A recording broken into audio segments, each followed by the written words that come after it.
में आप सभी का स्वागत है। आपके साथ मैं हूं पूजा पांड्या। इसकी शुरुआत करते हैं हेडलाइंस के साथ। प्रधानमंत्री मोदी ने ब्राजील के राष्ट्रपति लुइस इनासियो लुला डा सिल्वा के साथ प्रतिनिधिमंडल स्तर की वार्ता की। बैठक के दौरान दोनों नेताओं ने द्विपक्षीय संबंधों को और मजबूत बनाने पर चर्चा की। व्यापार, निवेश, कृषि, ऊर्जा, रक्षा सहयोग और वैश्विक मुद्दों पर व्यापक विचार विमर्श हुआ। लखनऊ में मुख्यमंत्री योगी आदित्यनाथ ने किसानों को बड़ी सौगात दी। 2.51 लाख किसानों को प्रधानमंत्री फसल बीमा योजना के तहत 285 करोड़ रुपए की क्षतिपूर्ति दी गई, जबकि 3500 परिवारों को मुख्यमंत्री कृषक दुर्घटना कल्याण योजना से 175 करोड़ की सौगात मिली। पश्चिम बंगाल में चल रहे एसआईआर के बीच देश की शीर्ष अदालत ने कलकत्ता हाईकोर्ट से कहा कि वह मतदाता सूची गहन पुनरीक्षण के कार्य करने में पश्चिम बंगाल सरकार की मदद के लिए जुडिशियल ऑफिसर्स को अपॉइंट करे। दिल्ली में लाल किला और चांदनी चौक को लेकर आतंकी हमले का अलर्ट जारी किया गया। खुफिया एजेंसियों ने लश्कर तैयबा की संभावित आईईडी साजिश को लेकर सुरक्षा कड़ी कर दी है।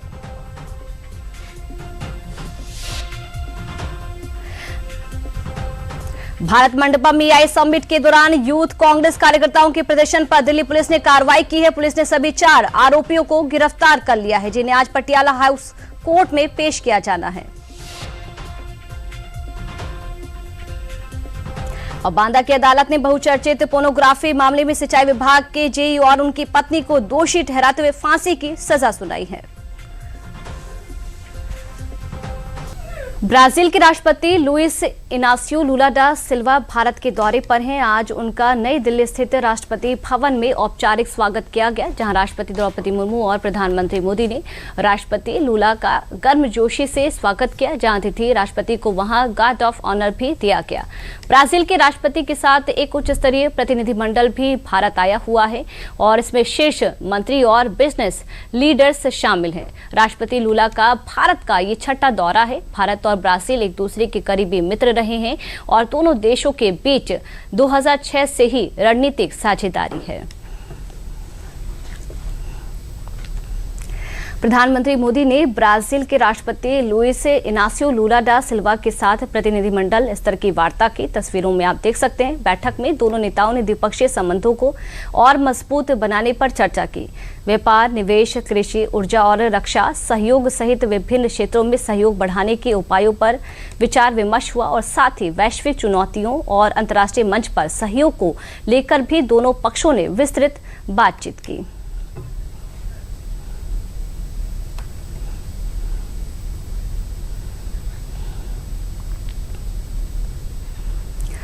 मुख्यमंत्री योगी आदित्यनाथ ने किसानों को बड़ी राहत देते हुए अहम आर्थिक सहायता जारी की है। जानकारी दे दें कि लखनऊ में आयोजित कार्यक्रम में उन्होंने प्रत्यक्ष लाभ अंतरण डीबीटी के माध्यम से 2.5 लाख से अधिक किसानों और उनके परिवारों के खाते में 460 करोड़ रुपए सीधे हस्तांतरित किए हैं। इस दौरान प्रधानमंत्री फसल बीमा योजना के अंतर्गत 2.51 लाख किसानों को 285 करोड़ रुपए की क्षतिपूर्ति राशि भी प्रदान की गई है। ये सहायता मौसम, बारिश, ओलावृष्टि और सूखे जैसे प्राकृतिक आपदाओं से फसल क्षति झेल रहे किसानों के संबल के रूप में दी गई है। मुख्यमंत्री ने कहा कि प्राकृतिक आपदाओं से हुए नुकसान की पूर्ण भरपाई भले संभव ना हो, लेकिन राज्य सरकार इसको लेकर सुनिश्चित कर रही है। प्रदान कर रहे हैं। यद्यपि आपदा खतरनाक होती है और यह किसी मनुष्य को खोने का गम रहता है,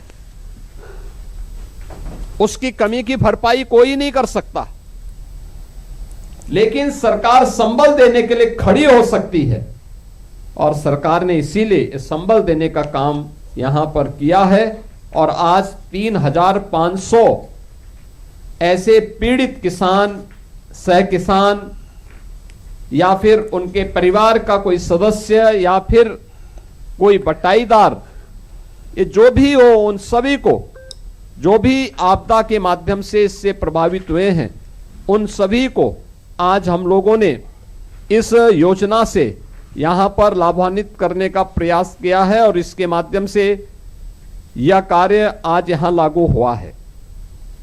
मैं इस अवसर पर 175 करोड़ रुपए 175 करोड़ 67 लाख रुपए की जो धनराशि आज जारी हुई है, इस जारी होने के अवसर पर मुख्यमंत्री कृषक दुर्घटना बीमा के अंतर्गत पहले केवल किसान आच्छादित होता था, किसान परिवार के सदस्य नहीं होते थे,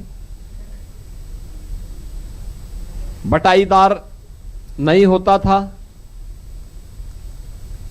सह किसान उसमें आच्छादित नहीं होता था।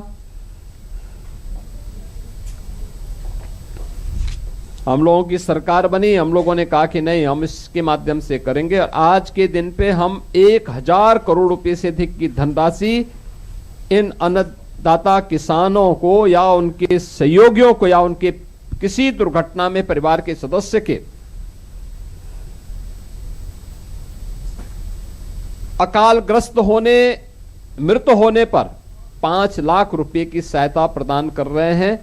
यद्यपि आपदा खतरनाक होती है और यह किसी मनुष्य को खोने का गम रहता है, उसकी कमी की भरपाई कोई नहीं कर सकता, लेकिन सरकार संबल देने के लिए खड़ी हो सकती है और सरकार ने इसीलिए संबल देने का काम यहां पर किया है। और आज 3500 ऐसे पीड़ित किसान, सह किसान या फिर उनके परिवार का कोई सदस्य या फिर कोई बटाईदार, ये जो भी हो, उन सभी को, जो भी आपदा के माध्यम से इससे प्रभावित हुए हैं, उन सभी को आज हम लोगों ने इस योजना से यहां पर लाभान्वित करने का प्रयास किया है और इसके माध्यम से यह कार्य आज यहां लागू हुआ है। मैं इस अवसर पर 175 करोड़ रुपए 175 करोड़ 67 लाख रुपए की जो धनराशि आज जारी हुई है, इस जारी होने के अवसर पर उन सभी परिवारों के प्रति मैं अपनी संवेदना व्यक्त करते हुए उन्हें इस बात के लिए आश्वस्त करता हूं कि सरकार हमेशा उनके साथ में है और उनको हर संभव सहयोग करने के लिए हमेशा उनके साथ तैयार रहेगी। राज्यपाल झारखंड संतोष गंगवार ने दिल्ली में आयोजित एआई समिट की तारीफ की है। उन्होंने कहा कि ऐसे आयोजन देश के युवाओं के लिए नई राह दिखाने का काम करेंगे। इस कार्यक्रम में हिस्सा लेने बरेली पहुंचे झारखंड राज्यपाल संतोष गंगवार ने कहा कि 21वीं सदी में जो तकनीकी बदलाव आ रहे हैं उनमें भारत अग्रणी भूमिका निभा रहा है। उन्होंने कहा कि हम ऐसे आयोजनों की अगुवाई कर रहे हैं, ये हमारे देश के लिए अच्छा कदम है। उन्होंने कहा कि देश के प्रधानमंत्री का लक्ष्य इस दिशा में काम करना है और ये एक अच्छा भविष्य देने वाला और युवाओं के लिए काफी लाभप्रद साबित होने वाला है। हाँ ना, वैसे तो वास्तव में दुनिया में जो परिवर्तन हो रहा है, हमारा देश उस दिशा में कहीं भी पीछे नहीं है और हर ऐसे प्रगति के काम में और 21वीं सदी में जो नए नए काम आ रहे हैं उसमें हम अगुवाई करें, ये हमारे देश का लक्ष्य और प्रधानमंत्री जी उसी दिशा में ही काम कर रहे हैं। ये अच्छा कदम है और इसका भविष्य देश के लिए लाभप्रद रहेगा और हम अच्छे से अच्छे फायदा उठाएं इस दिशा में। बस्ती जिले के बढ़नी में ऋषि वशिष्ठ मंदिर के प्राण प्रतिष्ठा कार्यक्रम में पहुंचे हिमाचल प्रदेश के राज्यपाल शिव प्रताप शुक्ल ने वशिष्ठ आश्रम पर चल रहे राष्ट्रीय वशिष्ठ रामायण कथा में शामिल हुए और शंकराचार्य राम भद्राचार्य का आशीर्वाद लिया और कहा कि इस स्थान का बहुत बहुत महत्व है। इस स्थान पर 12 वर्षों तक भगवान राम और उनके चारों भाइयों ने शिक्षा ग्रहण की थी। इस दृष्टि से ये स्थान बहुत ही महत्वपूर्ण है। राज्यपाल शिव प्रताप शुक्ल ने कहा कि एआई समिट आज पूरे विश्व की आवश्यकता बन चुकी है। उसके आधार पर यदि पूरे विश्व में काम किया जा रहा है तो एआई को समझकर लोगों को काम लेना चाहिए। उन्होंने कहा कि भारत आज एआई के क्षेत्र में भी चीन की बराबरी करने की स्थिति में आ रहा है। एआई का विरोध नहीं किया जाना चाहिए बल्कि उसको सहयोग के तौर पर देखना चाहिए। एआई आज पूरे विश्व की आवश्यकता बन चुकी है। तो इंटेलिजेंस ऑल्टरनेटिव वो हो गया। अब उसके आधार पर अगर वह पूरे विश्व में काम कर रहा है तो एआई को समझ बूझ कर करके काम लोगों को लेना चाहिए। अगर भारत का यूपीए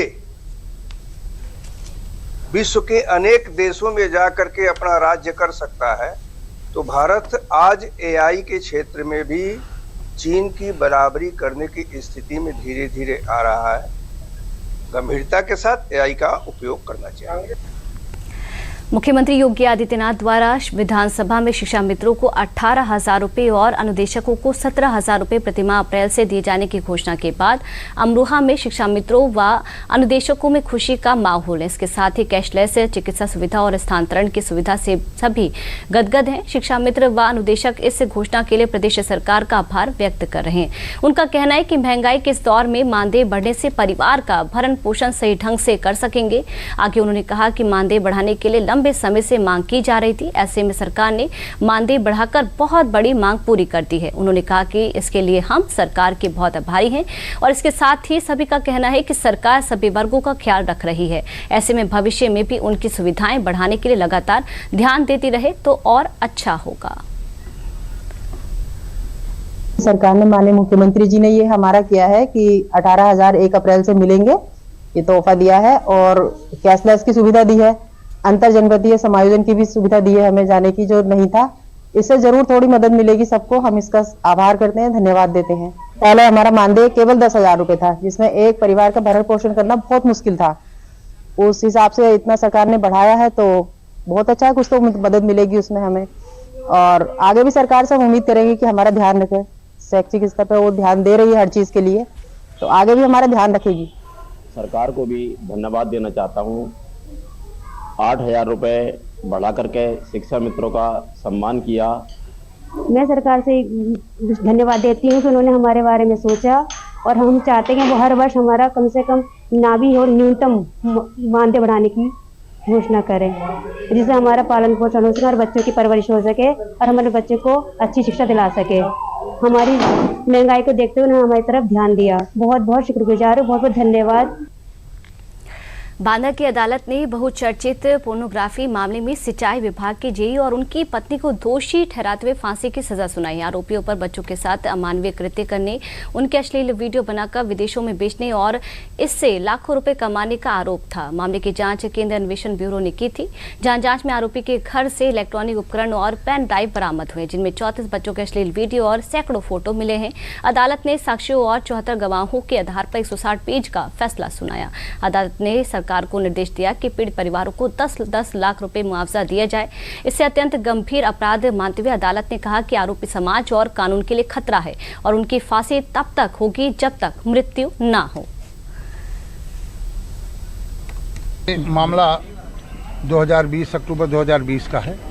इंटरपोल के द्वारा सीबीआई को एक व्यक्ति द्वारा ये सूचना दी गई थी कि 3 नंबरों से एक पेन ड्राइव भी दी गई थी सूचना देने वाले सीबीआई को कि 3 नंबरों से बच्चों का यौन शोषण करते हुए उसका वीडियो इंटरनेट पर लोड किया जाता है। करीब 40-45 देशों में उसको जो है बेचा गया। और जो पेन ड्राइव दी गई थी उसमें 679 फोटोज़ थी और 34 बच्चों के यौन शोषण की वीडियोज़ थी। सीबीआई ने नई दिल्ली पे उसको लेकर के 30 अक्टूबर 2020 को केस रजिस्टर किया।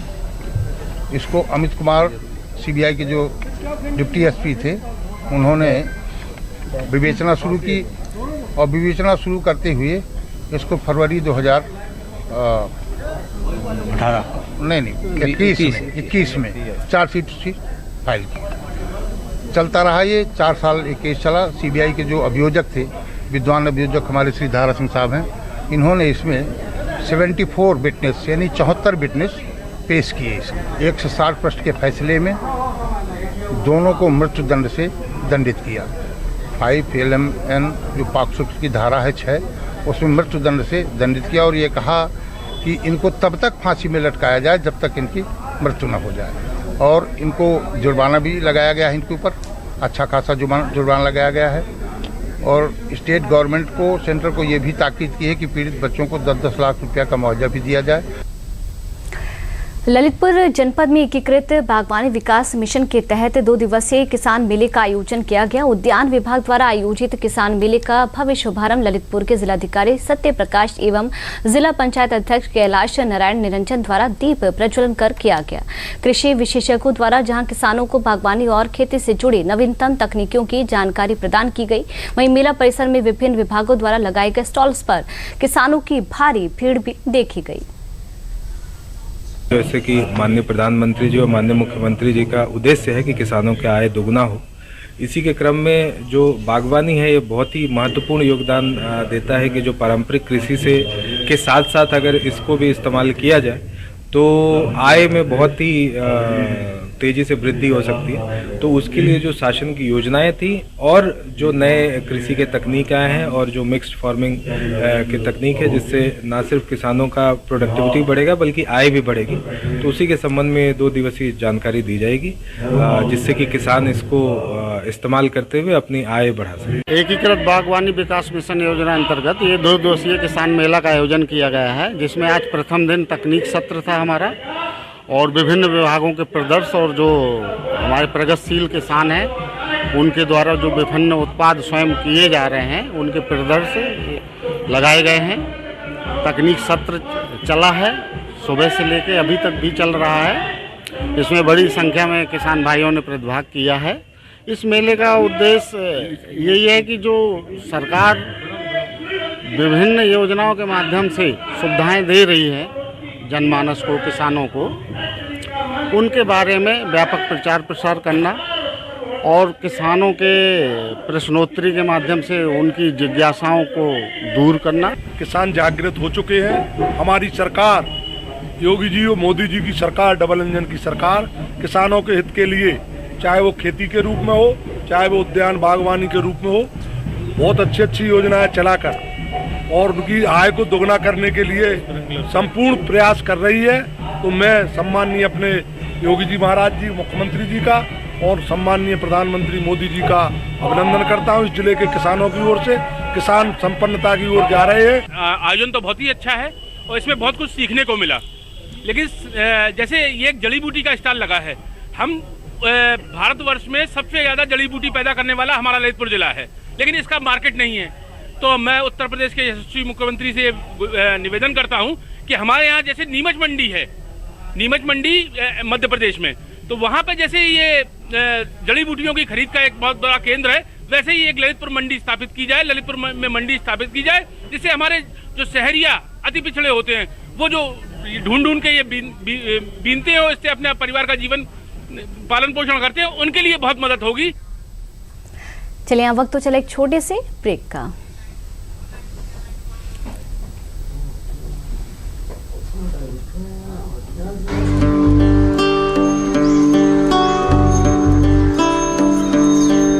बच्चों, आज हम सीखेंगे कि स्वस्थ कैसे रहा जाए, है ना?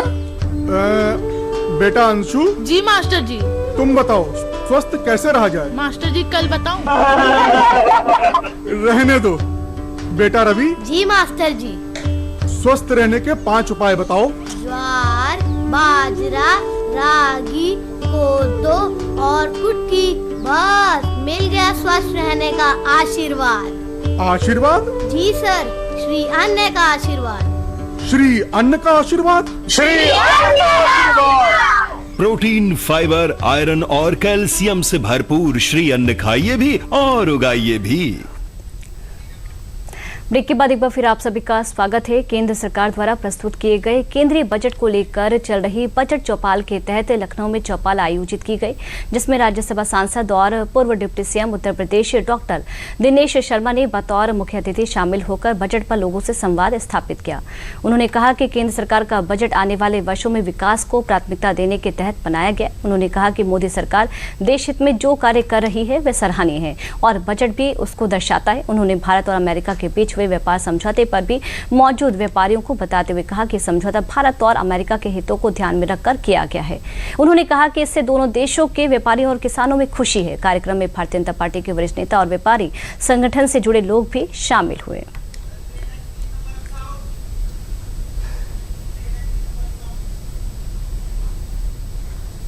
आज भ्रष्टाचार सबसे अच्छा बजट है।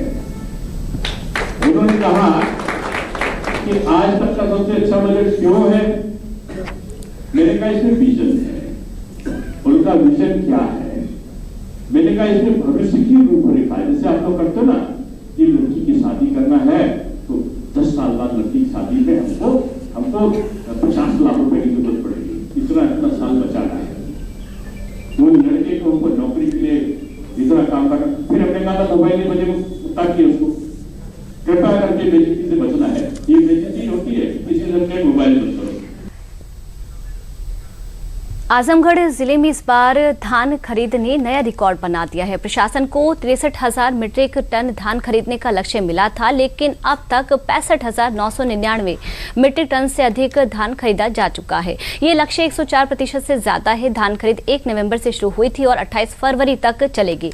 किसानों की सुविधा के लिए जिले में 86 क्रय केंद्र भी बनाए गए। विपणन विभाग ने अपने लक्ष्य से ज्यादा खरीद की है। वहीं पीसीएफ ने भी लक्ष्य पार किया है। भारतीय खाद्य निगम ने भी लगभग पूरा लक्ष्य हासिल कर लिया है। बेहतर व्यवस्था और समय पर भुगतान से किसानों में खुशी और उत्साह देखा जा रहा है। जनपद में आजमगढ़ में इस बार बहुत अच्छी खरीद हुई है और हम लोग गत वर्ष की तुलना में 104% की खरीद किया है इस बार। सबसे अच्छी बात यह है कि जो हम लोगों ने इस बार कई नए किसानों से धान खरीद किया और उनको प्रेरित किया कि वो क्रय केंद्रों पर ही धान को बेचे। जहां पिछले साल हम लोगों ने 9,956 किसानों से धान खरीद किया था, इस बार हमने 16,163 किसानों से धान खरीद किया है। तो लगभग 7,000 नए किसानों को हम लोगों ने प्रेरित किया कि वो धान बेचें और हम लोग अपने केंद्र पर उनका धान लिए। सभी किसानों को जो हम लोग 24 से 36 घंटे के अंदर उनके खाते में ही भुगतान किए। इससे किसानों के प्रति जो है काफ़ी उत्साह रहा हमारे यहाँ धान बेचने के लिए और लोग जो है हमारे यहाँ धान बेचने के लिए काफ़ी संख्या में आए। प्रयागराज में इस समय यूपी बोर्ड की परीक्षाएं चल रही हैं। प्रदेश में 2 दिनों से कड़ी सुरक्षा व्यवस्था के बीच चल रही परीक्षा में अनुचित साधनों के प्रयोग के कुल 4 मामले सामने आए हैं। यूपी बोर्ड के सचिव भगवती सिंह यूपी बोर्ड मुख्यालय प्रयागराज में बैठकर पूरे प्रदेश की परीक्षा पर पल पल की अपडेट ले रहे हैं। यूपी बोर्ड के सचिव के मुताबिक पूरे प्रदेश में शांतिपूर्ण ढंग से परीक्षा संपन्न कराई जा रही है। कहीं से किसी तरह की गड़बड़ी की कोई सूचना नहीं है। उन्होंने कहा कि यूपी बोर्ड मुख्यालय पर बनाए गए कंट्रोल रूम में भी 18 मंडलों और 75 जिलों की निगरानी की जा रही है। उनके मुताबिक अति संवेदनशील और संवेदनशील परीक्षा केंद्रों पर सचल दस्ते भ्रमणशील हैं। हमारे जनपद में 333 परीक्षा केंद्र हैं। 1,95,963 अभ्यर्थी हैं। सभी केंद्रों पर सभी तरह की व्यवस्थाएं कर ली गई हैं। हम लोग जनपद पर भी एक कंट्रोल रूम बनाए हैं जिसमें हमारे सारे परीक्षा केंद्र हमारे कंप्यूटर से जुड़े हुए हैं, जिससे हम लोग किसी भी केंद्र पर कोई भी अव्यवस्था या व्यवस्था होती है या कोई भी शिकायत होती है तो हमारे 30 अध्यापकगण इस कंट्रोल रूम में लगे हुए हैं। तत्काल रिस्पांस करके उनकी समस्याओं का समाधान करेंगे। साथ ही साथ 8 सचल दल बनाए गए हैं जो विभिन्न क्षेत्रों में भ्रमणशील हैं, ताकि कहीं कोई अप्रिय घटना या नकल की कोई अगर शिकायत प्राप्त होती है तो तत्काल पहुंचकर हम लोग उसको दूर कराएंगे। देखिए, ये सरकार का संकल्प है कि हम नकल विहीन परीक्षा कराएंगे और हमारे प्रदेश के युवा पीढ़ी सक्षम हो, शिक्षित हो और उनमें प्रत्येक प्रकार का हुनर हो।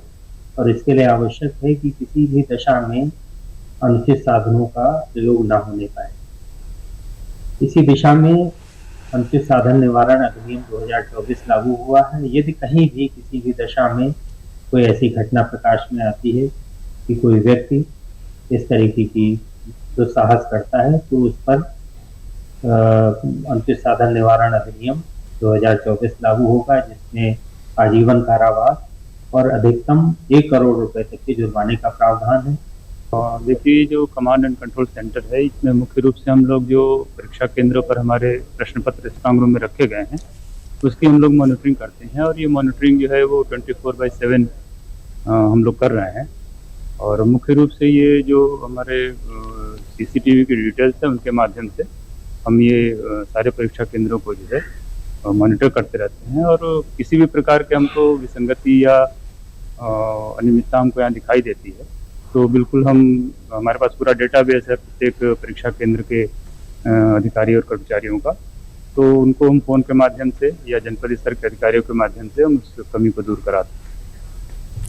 धान खरीद को लेकर बेहतर प्रदर्शन करते हुए सोनभद्र जिले ने 100% से भी अधिक की खरीदारी कर एक नया कीर्तिमान स्थापित किया है, जबकि अभी 28 फरवरी तक खरीद जारी है। पूरे जिले में 1 नवंबर से शुरू हुए धान खरीद में 21,000 किसानों से करीब 13 लाख मीट्रिक टन धान की खरीद की गई है और लगभग 287 करोड़ का भुगतान भी किया गया है।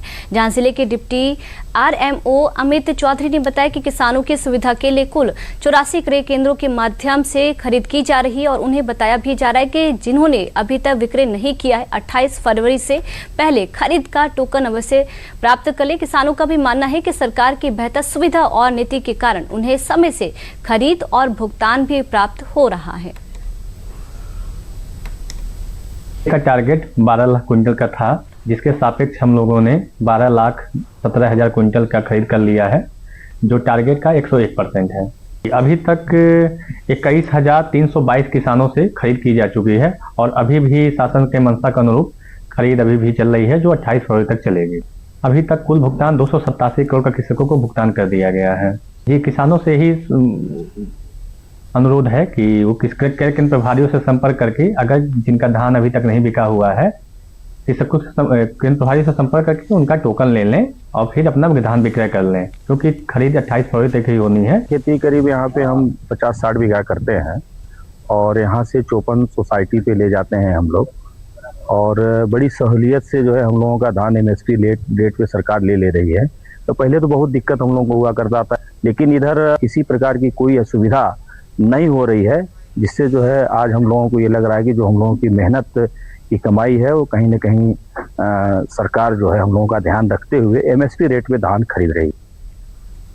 स्वरूप रानी नेहरू चिकित्सालय प्रयागराज में बाल हृदय रोग विभाग ने 7 वर्षीय बच्चे के दिल के छेद का डिवाइस क्लोजर विधि से बंद करके एक नई उपलब्धि हासिल की है, जहां अस्पताल में 7 वर्षीय के बच्चे के दिल में 14 मिलीमीटर के आकार का जन्मजात छेद डिवाइस से क्लोजर तकनीक से डॉक्टर्स ने बंद किया है। ये ऑपरेशन बिना चीरा लगाए हुआ है, जहाँ उपचार के बाद मुठीगंज निवासी देवांश साहू 7 वर्ष पूरी तरह स्वस्थ है। अस्पताल में कुछ दिनों पहले देवांश को लेकर पहुंचे स्वजन ने बताया था कि बच्चे की शारीरिक वृद्धि सामान्य रूप से नहीं हो पा रही है, जहां खेलते समय या दौड़ते समय जल्दी थक जाता है। इस बार निमोनिया होने की समस्या बताई गई, जहां जांच रिपोर्ट के आधार पर हृदय रोग विशेषज्ञ डॉक्टर ऋषिका पटेल, डॉक्टर वैभव श्रीवास्तव, डॉक्टर विमल निषाद, एनेस्थीसिया विभाग के डॉक्टर अनिल कुमार सिंह ने संयुक्त रूप से इंटरनेशनल डिवाइस क्लोजर प्रक्रिया से छेद को बंद कर दिया है।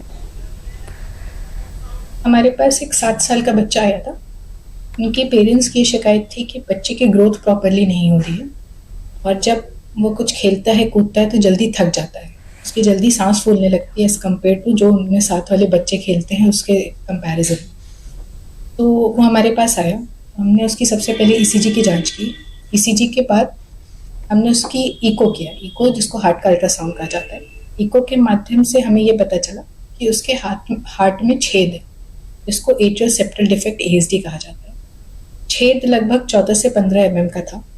फिर वो छेद और उसके वजह से उसके जो दाहिने साइड की चेम्बर्स थे वो थोड़े डायलेट हो गए थे। ऐसे कंडीशन में अगर चेम्बर्स डायलेट हो जाते हैं और उम्र अगर आपकी 3 साल से ऊपर है तो उसको क्लोज करना ही पड़ता है। ये क्लोजर 2 तरीके से किया जा सकता है, या तो दूरबीन के रास्ते या तो फिर ओपन हार्ट सर्जरी करके। क्योंकि हमने इको में देखा कि उस बच्चे का दूरबीन के रास्ते क्लोजर हो सकता था, तो इसीलिए फिर हमने उसको दूरबीन के रास्ते एक डिवाइस होती है, ड्रम शेप की होती है, वो लगभग हमने 18 to 20 mm वाली ली थी। उसके थ्रू हमने उसका डिवाइस फिर जो दूरबीन के रास्ते जाके उसका ASD क्लोज किया। उन्नाव में निराला प्रेक्षागृह में आयोजित वृद्ध ऋण शिविर में कार्यक्रम का आयोजन किया गया, जहां जिसमें 150 पात्र लाभार्थियों को मुख्यमंत्री युवा उद्यमी योजना सहित विभिन्न सरकारी योजनाओं के तहत 101 करोड़ का ऋण स्वीकृति पत्र वितरित किए गए। वहीं मुख्य विकास अधिकारी कृतिराज ने कार्यक्रम का शुभारंभ किया।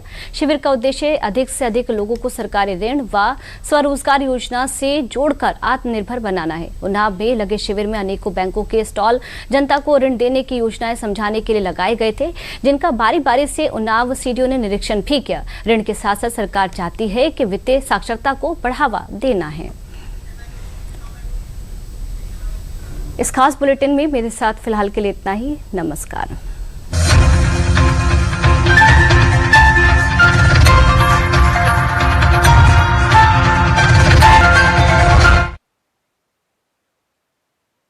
कहते हैं कि जब तक आधी आबादी यानी महिलाएं विकसित नहीं होंगी तब तक विकसित भारत की कल्पना नहीं की जा सकती है। इसी सपने को साकार करने के लिए राज्य सरकार और केंद्र सरकार मिलकर काम कर रही है और उसी का परिणाम है कि अमेठी की एक महिला ने अपना खुद का